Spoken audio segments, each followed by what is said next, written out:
Hi friends, welcome అండి. అందరు బాగున్నారా?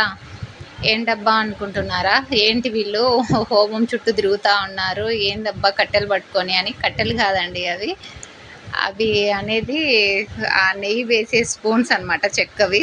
దాంట్లో ఏమంటారో తెలీదు, అందుకే స్పూన్స్ చెక్క అంటున్నాను. ఏమనుకోకండి. 3 రౌండ్స్ అనేటివి తిరగాలన్నమాట. 3 ప్రదర్శనలు చేసి ఆవు నెయ్యితో హోమంలో వేయాలి ఫ్రెండ్స్.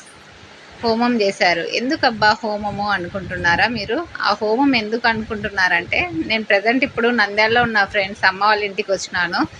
అమ్మ వాళ్ళు లాస్ట్ మంత్ విగ్రహ ప్రతిష్ట చేసినారు ఫ్రెండ్స్. 41 రోజు పండగ అనేసి చేసినారు. అప్పుడు మాలాయిలు అడ్డం వచ్చినాయి. ఇప్పుడు నవరాత్రిలో దేవి నవరాత్రులు కాబట్టి, మంచి రోజులు కాబట్టి, ఇప్పుడు ఈ రోజు అనేది మళ్ళీ ప్రతిష్టం చేసిన దానికి మళ్ళీ హోమం చేసేసి చేస్తున్నారు ఫ్రెండ్స్. అందుకనేసి ఫుల్ లింక్ అనేది డిస్క్రిప్షన్లో ఉంటుంది.